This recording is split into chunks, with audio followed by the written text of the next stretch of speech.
Hello, everybody, and welcome back to another episode of the Conscious Grief Series 5. And today I am joined by Cara Belvin, who is a social entrepreneur known for her role as founder and CEO of Empower Her UK and Empower, which is a non-profit organization for girls and boys in the UK who have experienced the loss of their mothers and fathers. And Cara is an energetic and visionary leader who I now know personally, who has created a charity from a local grassroots movement to now an international nonprofit, which is extremely impressive. Cara, thank you very much for being here today. Thank you. Thank you for your kind words, and thank you for inviting me. Well, it's wonderful to have you here and to share about Empower and Empower Her UK.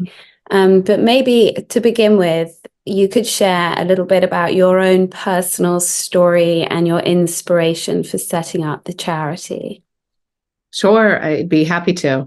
It's easy to talk about my mom today, but for decades after my mother died, I never talked about it.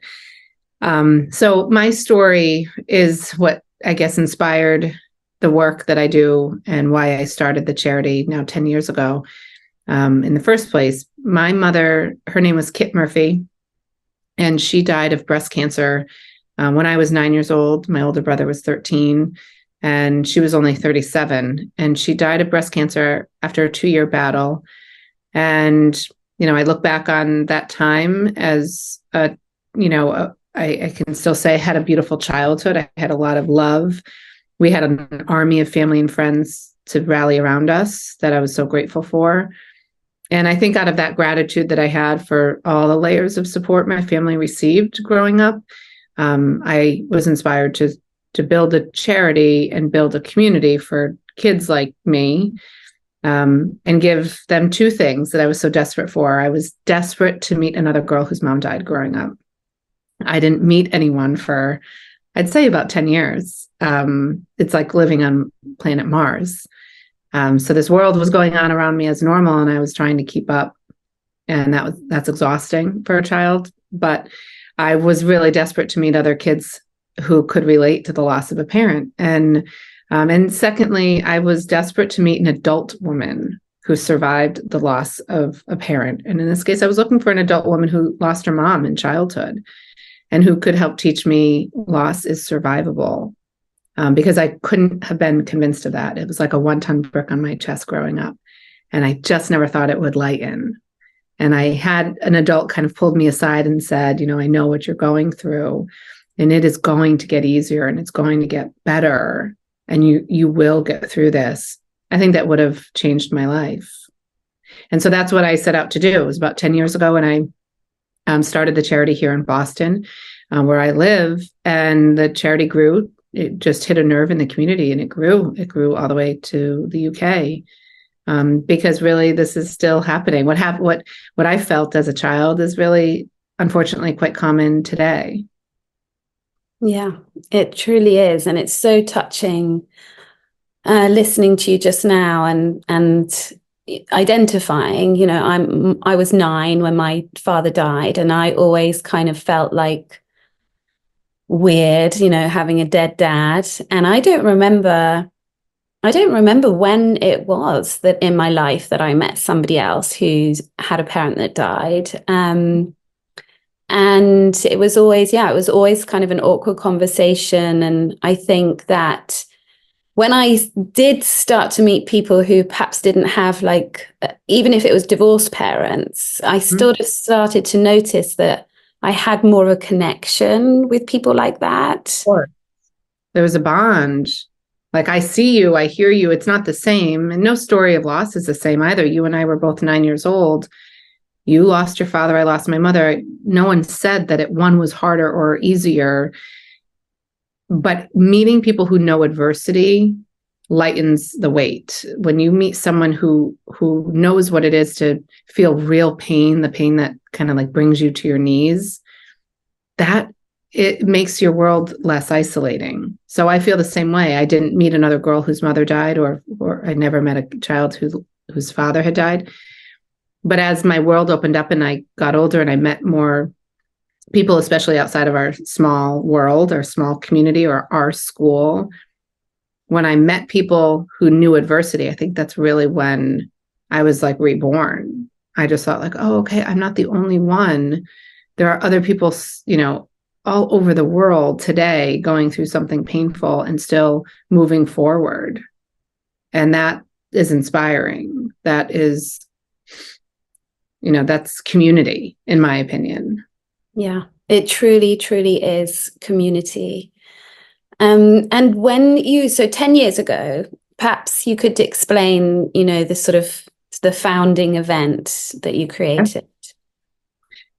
So 10 years ago, it wasn't the best time to start a charity. It's quite an undertaking, and I don't really recommend it. Nothing could really prepare me for it, but I did feel uniquely qualified to do this work. I, at the time, had 2 young children, and my husband and I had just moved and settled to Boston, where we had previously lived in Chicago. We had lived in Austin, Texas, and this had never happened. But when we had settled here, I was introduced to quite a few young motherless daughters. And as it happened, it was like a babysitter. I was, somebody that was a teenage girl who was helping to, take care of my kids.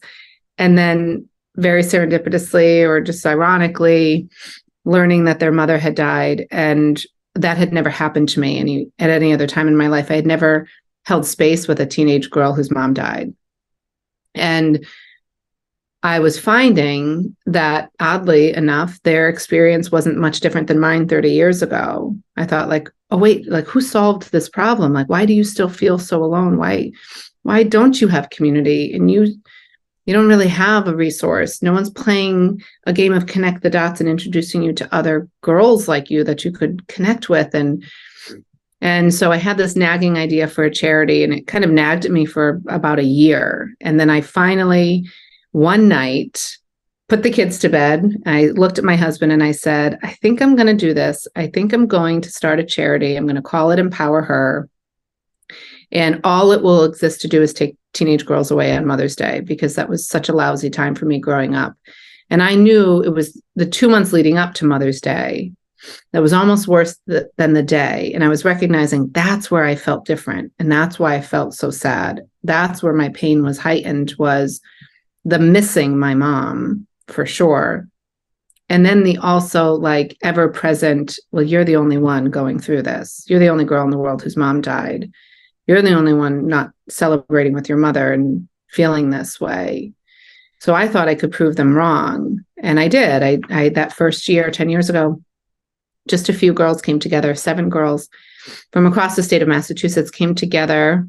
And the activity was, it was all free of charge. And the, activities we introduced to the girls, they were designed to let the girls put their feet up. It's such an emotional day, and it's exhausting. And if you feel a 1-ton brick on your chest, we know that's physically ailing. That's really hard on a child. And so the activities were yoga and movement. It was meditation. It was arts and crafts. It was also hair and makeup, which we know is self-care. Even if you're not interested in yoga, even if you're not interested in skincare, just the act of kind of just being all together in a room, look around the room and realize you're not alone in your grief. It was almost packaged up in a bow. And that one event then multiplied into year-round events and events in multiple cities. And then additionally, those events morphed into a one-on-one mentor program, where I was recognizing girls needed more than just the event. Yes, the events introduced them to peer support and introduced them to other kids powering through grief. And that was really profound. But I thought maybe a mentor, which is, as I mentioned earlier, I wanted an adult who survived the loss of her mother. I wanted her to be in my life, and I wanted her to be outside of my family nucleus. I wanted her to be a stranger, because my family was quite complex after my mom died. And there were a lot of social complexities. Like there was a lot. It snowballs after a young parent dies. It makes it pretty complicated. And I wanted an adult mentor who could hold space for me and maybe talk about my mother, maybe not talk about it, but just be someone who knows a little bit about what I was going through. And so that's today, you know, really who we are and what we do. We, you know, host events so that children can look around the room and realize they're not alone in their grief, go about their normal day the next day, which we all kind of have to go about our normal lives when nothing feels normal. And additionally, they could have this positive role model that's sort of, you know, they can tuck away in their back pocket and, you know, reach out to when they need it most and have a little bit more reassurance as they're grieving. It's amazing. You know, it really is such a beautiful thing to pair up young girls with mentors who've been through something similar. And you know, I know a little bit about how the events work, having been part of the first one in the UK last year. And one of my, you know, sort of selfishly in a way, because I just moved back to London and I saw the charity and I thought, wow, that would be a really amazing to meet some new friends as well in London. And I think that, well, we have totally become very good friends, you know, the people who've been organizing the events. And so it's as much in a way as what for the mentors as well as the mentees.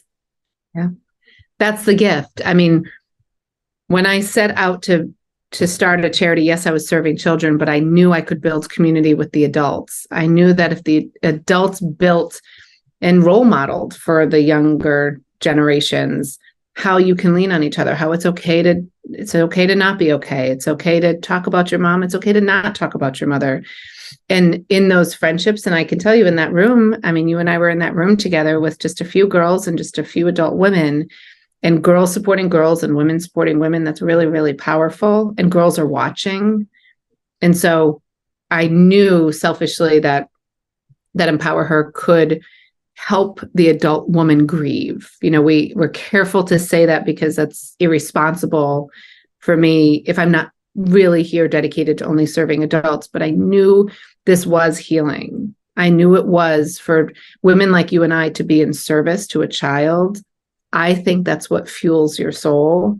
I don't quite think jobs do. I don't quite think some relationships don't fuel your soul. But when you're in service to someone and you can show up for a child and it's a child that you know what path they're on, you know, I think that's what you and I were doing in that room. We were looking and with a heavy heart recognizing, oh God, I know exactly what I know what this is like.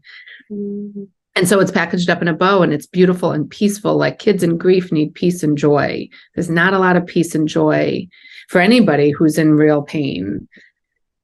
So I think you and I were building that in that room and giving peace and joy, knowing we couldn't bring their mothers back. We couldn't really solve that problem, but could you model for a child that life does move on? Life still is beautiful. There's still this beautiful life at your fingertips. Yes, this extraordinary loss occurred early on, almost opposite, right? We're kind of taught that those painful things will happen later in life, not to a child.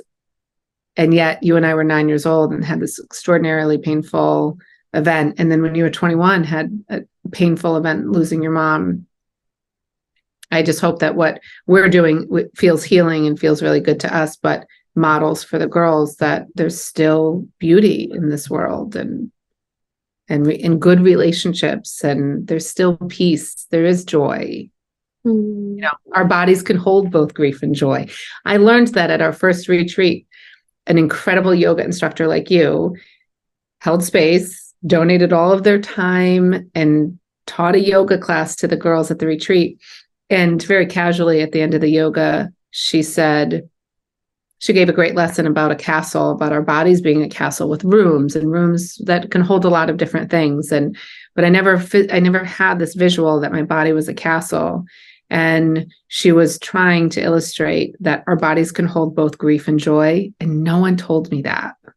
For 20 years, I never knew that. So a lot of children have a lot of guilt about being joyful.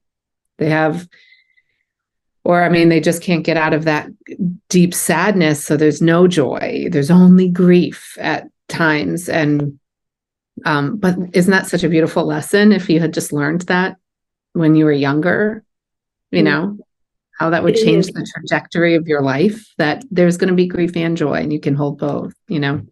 It is. It's really, really powerful that, and I too didn't understand that till much later.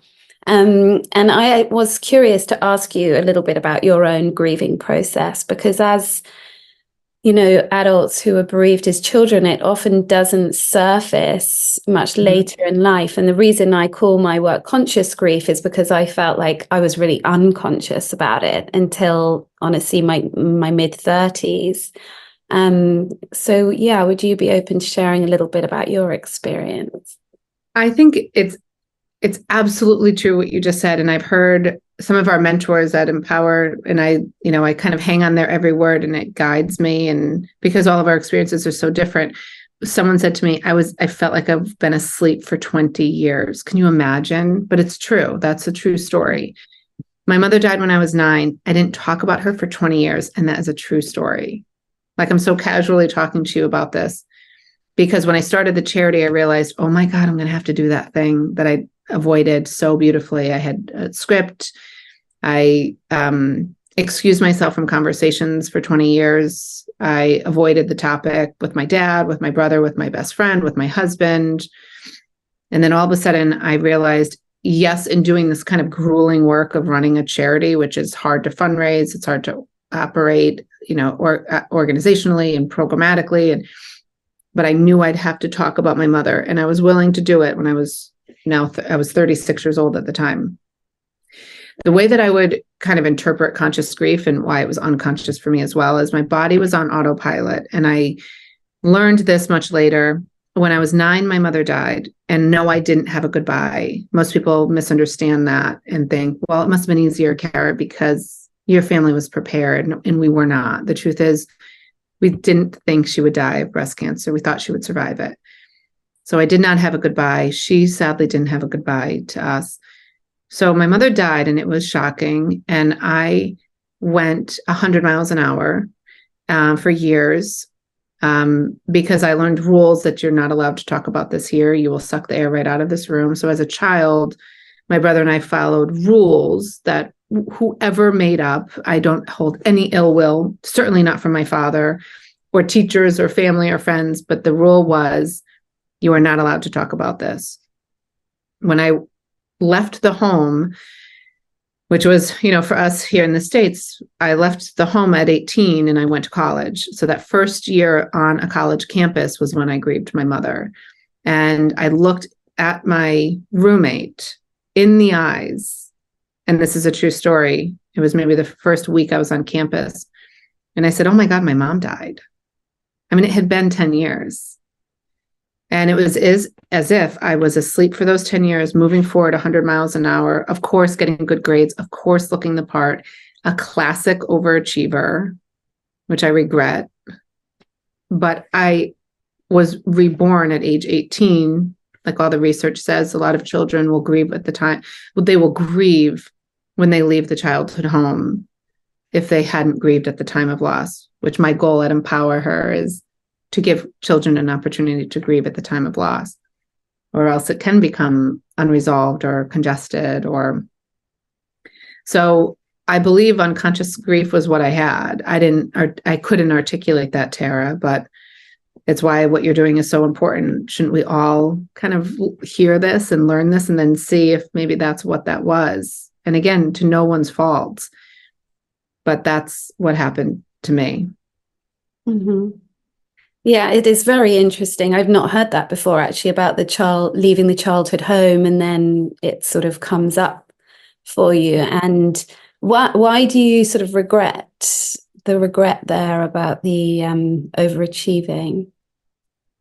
I think it's exhausting. I think, even today as an adult, multitasker is not a compliment, right? I mean, I wasn't raised on self-care, but why wasn't I treating myself better? Like, I deserved better. I deserved to be sad. I deserved to talk about it if I wanted to. I also deserved to kind of think about my mother. The pain was so intense that there wasn't time to talk about or think about what she was going through. So I regrieved again when I was 30 years old and had my first child. When my son Murphy was born, I was then privy to how much she loved me and my brother, which was excruciatingly painful. To know my mother knew she was dying and leaving this earth and would say goodbye to us, would have to know she wouldn't raise us. And so I regrieved at that time, which we're regrieving all the time. Like, those are just two examples. Going off to college or building a family, those are just two small examples, because it's kind of everyday stuff too. But I regret that. And I think it was a mistake that I didn't try to develop those coping skills that allowed me to talk about my mother. And again, I'm giving myself a free pass. I was a child in all of it, right? An innocent child. But perhaps if I had opened myself up to the idea of trying to find some support, a peer, an adult, therapy, anything. I mean, of course, I couldn't conjure up a charity like Empower Her for a community, but I could have kind of stood tall, put my shoulders back, and honestly said, I'm struggling, instead of, I'm fine, everything is fine here. I think that's exhausting. And it will catch up to a child. It will catch up to an adult. I think we know that. And so, yeah, I think it was a mistake that I didn't talk about it. And a good example, I think, is I thankfully have this great group of girlfriends. They're like my lifelines today, and like family, but we've been friends for 40 years. So these are childhood friends of mine growing up in Hartford, Connecticut. And they even knew my mother. But still, after my mother died, we never spoke of her. And of course, it was the 1980s, the dark ages of grief that I was growing up in. But it wasn't just that. It was, I was creating a rule that you're not allowed to ask me about her. So I wasn't aware of that. And we went about our childhood. And after college, when we were in our mid-20s and we were all together this one night, a very brave friend of mine, she said, okay, we're going to talk about this, Cara. And they all, in a way, kind of, all eyes on me, and felt a little bit of pressure, but they had every right to do this. And I appreciate what they were doing. They said, why didn't you talk about your mother growing up? We're 25 years old. We've known you forever. Why didn't you ever talk about your mom? And I said, why didn't you ask me about her? It was like I came right back at them with this tinge of rage. Like, you were supposed to ask me about her and you didn't. And they said, absolutely not. That is not what happened. Everyone has a strong opinion about grief. And they said, that's not what happened. You had this unwritten rule. We were never allowed to ask you about her. And I said, well, then that was a mistake. I'm really sorry that I did that. I'm sorry for all of us in that. And I think adults are doing that too. I think, but children, as a child, I did that. I said, I was learning a rule. Don't talk about this because you'll suck the air right out of the room. And then I taught them that same rule. Don't bring me into that. Don't make me do that, even though I was desperate to talk about her. So I hold no ill will for that. And I'm not angry at myself for that either. I was just a child, but my God, things might have been a little bit different had I opened myself up to grieving. And I think it's so difficult, isn't it? Because first of all, there's all this like awkwardness and discomfort, and other people, we can be really sort of grieving people. We can be, it's like, is it a good idea to bring it up or not? Or, that was, like you said, a very brave thing for your friend to do. And your immediate reaction was to sort of, attack back. And I relate to that so much. I really do. And it takes it does take us time, I think, as we become adults, to work through all of these complicated feelings and find people that we feel can hold the space for us. And that's why I think a lot of the time it was almost like I probably didn't want to share with the people that didn't have the same loss. Mm-hmm. But if I had known people, girls who'd had the same loss earlier, I know that I would have felt comfortable opening up to them. And that's why the community, the charity that you've created is really profound. Yeah. I never heard the term hold space as a child. So when I started the charity and I asked the community to help me, a lot of the people that were helping were some of the most extraordinary men and women I've ever met. And again, it was another, young woman who was a yoga teacher, and she taught about holding space. And two of my friends, a good friend of mine who was volunteering at the time, we jokingly looked at each other and said, "Oh, what does that mean, to hold space?" And it was so simple.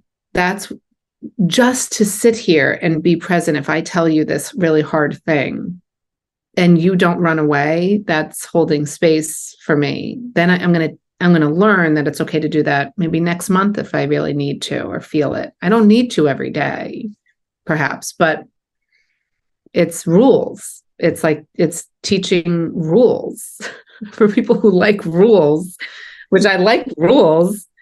That would have helped me.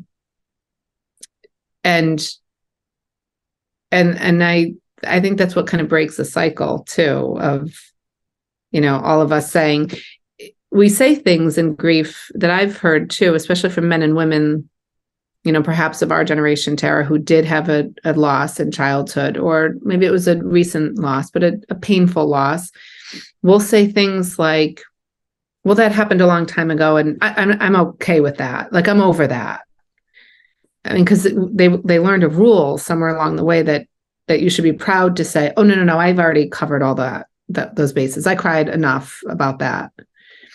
I've had grandmothers say to me, raising their, granddaughter after the loss of their daughter, right? That pain is so great for that grandmother to hold because she's grieving a child. And so she wants to know her granddaughter is okay, that it didn't break her. And so she'll say something like, well, my granddaughter's just really struggling in school. She's over the death of her mother. I'm not really worried about that right now. I'm just really concerned about, her school performance. And you think, again, that's a rule you learned that we're somehow proud to say, no, we're over that. I just never found that I was over it. I mean, I knew that I think my loss or my grief was like a tattoo. It would fade, but it would never go away. I never heard that. And when I finally heard that, it gave me permission. I actually put my shoulders back and stood 2 feet taller when I heard that. Grief takes our confidence away too, because we tell secrets and secrets destroy confidence. But the secret that you're okay, it will destroy your confidence,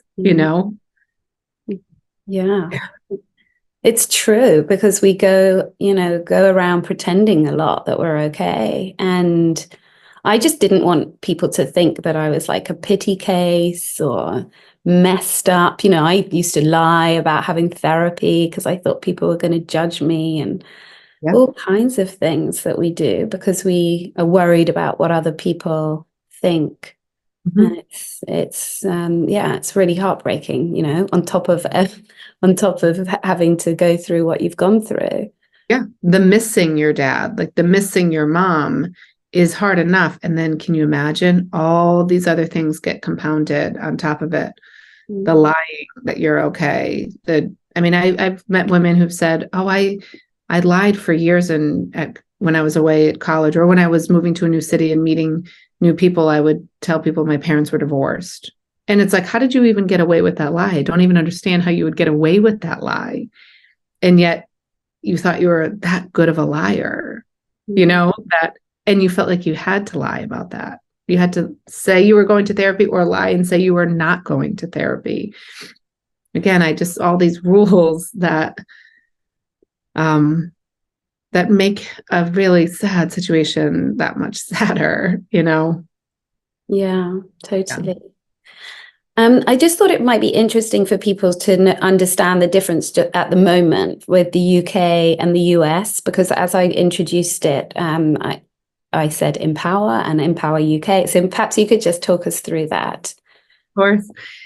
So when I started Empower Her, it was simply to serve girls who have lost their mother, because that was the founder's. I mean, as a founder and social entrepreneur, and in all things considered, you know, starting a charity and then not closing its doors and instead keeping it open for the last 10 years after so many times when I wanted to close the doors, or naysayers who told me to close the doors. So I stayed maniacally focused on building programs and building a playbook that I thought could then scale and expand to become more gender inclusive. And so long before we went international and we started a United Kingdom chapter of Empower Her, we had hopes that my vision would become a reality where we would serve boys. In fact, a lot of people had a visceral reaction to it. You know, why aren't you serving boys who've lost their mom or dad? Why aren't you serving girls who lost their father? Why aren't you serving non-binary youth? Why about gender? Why are you doing this? And the truth was, I was just keeping my head above water, Tara. So this organization grew so fast, and it grew so it really hit a nerve. So I was just keeping up with the enrollment and finding more and more girls who were in need of support. And in doing that, you have to raise more and more and more money. And so the United Kingdom and the United States have a little bit of differences in charities, but it's really in a lot of ways, it's very, very similar. If you're privately funded, the more money you raise, the more children you serve. And so for us, we're not government funded. In the United Kingdom, we're not government funded yet either. So when we set out a couple of years ago to make my dream a reality, it was with a $1 million donor. And so it was a friend of mine here in Boston who noticed what I was doing and said, I noticed that you do want to serve all genders. You do want to serve a child who's lost a mom or dad, for any parent loss, regardless of the type of loss, regardless of time of loss. If we were to make a substantial gift, you know what you would do with it. And so this was a unanticipated gift. This was a unanticipated phone call I got about 2 years ago from a Boston donor. And she said, you know, if we were to make a substantial gift, do you know what you would do with it? And I said, yes, I need $250,000 right now, and I can flip the switch on this and I can serve boys. I built a scalable mentor program. It can scale to find an adult man of mother loss or father loss who can serve a boy who's currently grieving, silently grieving, and an adult woman who experienced the loss of her father, and she can support a young girl who's silently grieving. I have the playbook, I have the program, and it scales. And she said, well, today's your lucky day because we're in for $1 million. Wow. And with that, she made a $1 million gift, and we set out on our expansion and rebrand, and we changed our name here in the United States from Empower Her to Empower. And today serve boys, girls, and non-binary youth of any parent loss. And we do that only in 10 cities in America. Because we had laid the tracks and the groundwork in the United Kingdom for a London chapter only, sadly not yet serving Manchester or Leeds yet. We're hyper-focused locally on London, with the hopes that you then would grow in these concentric circles outside of London as you find more mentors, as you find more ambassadors, and first get adults to support the cause and show up, then encourage youth to enroll. It was with very limited funding. And so we're hyper-focused on trying to find more funding in London to become more gender inclusive and to expand to any parent loss, not just girls with mother loss. So in the United Kingdom, and these are two separate entities, they're two separate companies, in fact, two separate charities. In the United Kingdom, the name remains Empower Her. Thank you for clarifying that. Yeah. And it's the thing that kept me up for 10 years. I wanted to serve boys. It wasn't just about gender, though. I wanted to serve any child grieving silently. I wanted to build community and sort of flip the switch on this thing that I thought would have greatly impacted our lives, Tara, you and I. I had this idea in my head that could have just couldn't have solved all the problems, couldn't bring their mother back, couldn't bring their father back. It wasn't a cure for cancer, but I thought I had a good idea for a way to really just simply build community for kids who are grieving. And so my vision was always to expand. And of course, in the United States, COVID derailed a lot of strategic plans. So I think back on that time during COVID where my plans for Empower Her's growth were derailed. It was shortly thereafter the onset of COVID that we received $1 million. So I hung on, and I'm really glad that I did. And with that $1 million gift, it really made all things possible for expansion. So it's our hope again in the United Kingdom to have that same expansion model, you know. And it's what keeps me up. I am not a patient person at all. I like things done yesterday. Maybe it's because my mother died when I was 9 years old. Maybe it's, I don't even know what it is, but I'm not a patient person. And I've had to be very patient over the last 10 years. And I've had to have a lot of trust and faith in the plan, for serving children. So I'm patient. And yeah, it's a big undertaking. You had no idea quite, like you say, how quickly it would expand, and it's not an easy thing to do. So I just really acknowledge you for holding this space for an awful lot of people now, and doing the work that you do and the creation that you've created, because it is very unique with the mentor program, and it serves, children and adults in building this community. But I always like to ask people at the end of these interviews, in your own words, to define what you think conscious grief means, because it's just fascinating to hear different people comment on that. Just being awake. I think, every cheesy cliche is true, and the only way out is through. I think consciously grieving for me was holding a lot of pain, was actually working through a lot of pain, undeniable, just pain and missing her. So I appreciate that you put names to things. It gives you something to kind of hold on to, but I couldn't articulate that. And I appreciate you've articulated that really beautifully, Tara, because I wasn't a grief expert. I'm not a yogi. I knew what I could build, that I thought uniquely positioned to build something for a child like me. I could, be an expert in my experience. And I'd say I was certainly unconsciously grieving for quite some time. But I think I've been very present in my grief, consciously grieving. Yeah, and now everything that you do is an opportunity to stay connected to your mom. Mm-hmm. Yeah, it is. And I pay tribute to my mother every day. I did that before I started a charity. I don't think I needed to start a charity to do that. I believe, regardless of religion or spirituality, I've just always believed since the day she died that she didn't miss anything, that she was right here. It sounds like a funny thing to tell someone, or, who even doubts that, but it's almost laughable to think like she doesn't know my children. Like, of course she knows my children. Like, of course she was there when my children were born. And of course she was there at my high school graduation. And I took a lot of comfort. It didn't bring me more sadness. I took a lot of comfort thinking she was right here. And she's who I pray to. I don't pray to God. I pray to my mom. And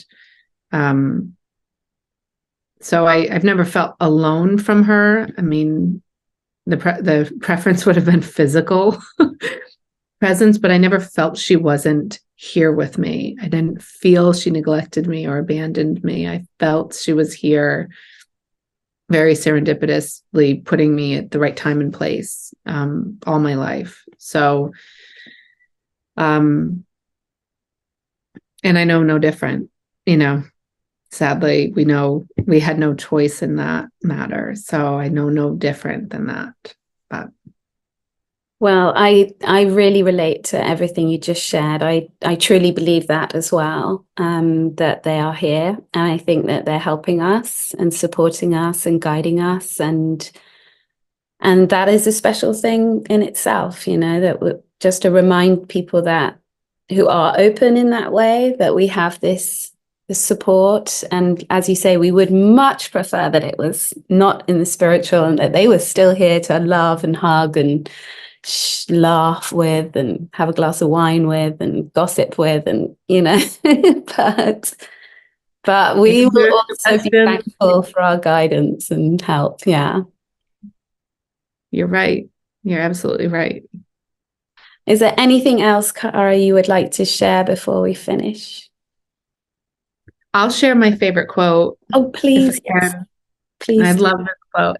I came across this quote a couple of years ago and I really let it drive everything I did at Empower Her, because I couldn't quite articulate, just this, but I stumbled upon the quote. It's called The Compassion Tent. And it says, my grief is not more shiny or more important than yours. Hard things are just hard, but beautiful girl, you can do hard things. And in the compassion tent, there's enough room to look around and say, I see you, I hear you, I witness you. See, we are not alone. And when I read that, I thought, oh, well, that was just it. That kind of solves the problem for me of all the kind of silly questions you get about grief, or the weird questions I got after my mother died, or, well, it must have been easier because you were young and don't remember her, or it must have been easier because you had time to say goodbye to her because she was terminally ill, or these things that we say, or it was harder because it was a sudden death, like these things we say about grief that aren't quite accurate or true. I would have really loved to have come across this quote when I was young and envisioned a compassion tent, like really letting kids look around and, realize they're not alone in it, I think is life-changing.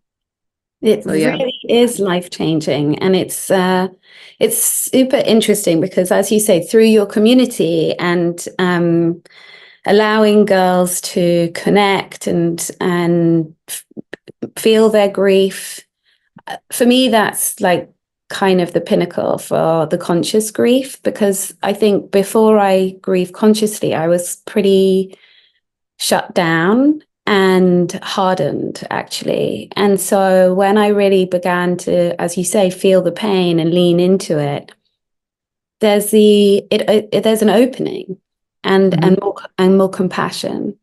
Mm-hmm. You can tap into more compassion, and being around other people who share a similar loss really helps us to Yeah. be open and let the love flow through us. Yeah. Yeah. How would you describe conscious grief? I hear unconscious grief, but how would you describe conscious grief? I would describe it as a physical, spiritual, emotional, mental experience. And I think sometimes we feel that we don't think about how it could impact our body, or how movement and somatic work or yoga or shaking or dancing, can help us release, and that it changes maybe our spiritual perspective. And it Mhm. is an very emotional thing, and learning to feel our feelings and be present, just really being present with the Mhm. experience of grief, as opposed to pushing it down, repressing it, putting it to the side, what I did for many years. Mhm. Yeah. Well, I was witness to that. I'll still say it to this day. It was one of the most impactful and extraordinary experiences of my life to watch you teach a yoga class to the girls of Empower Her. And it was just that movement. I mean, it's more than, it was shaking it out, and it's fun, and it was silly for a minute too. Like, you allowed us to laugh about it, but in the most serious way. Grief is very physical, and it's psychosomatic. I very simply, when I was growing up, it was not funny, but interesting. I was this little kid, like kind of a nervous kid, and was a nail biter. Well, we know about nail, we know what that is. And I would come down with the stomach bug, I would like vomiting. I was just grieving. It was maybe a year or two after my mother had died, and this mysterious stomach bug that would resurface. It was, never really a virus. It was really grief. And so I know how physical it can be. I know how spiritual it can be. I, know now how emotional, how intellectual it is, like all of those things that make it conscious. Like I said, again, that's why we need you in this world. I didn't articulate that, but had someone helped me articulate that, I think it would have benefited greatly. Grief is confusing too. And so if you can lessen the confusion for a child, lessen the isolation, lessen the physicality, the physical demand on your body, the exhaustion or the heaviness on your shoulders, that's, can really make for such a positive change in people's grief. Mm-hmm. It really can. Oh, Cara, I've absolutely loved speaking to you. Thank you so, so much for everything that you've shared. And we will have links to both the websites underneath this so people can go and see the work that you're providing. Thank you, Tara. I feel so honored to do this with you. And thank you to everybody who's been listening or watching. Bye. Bye.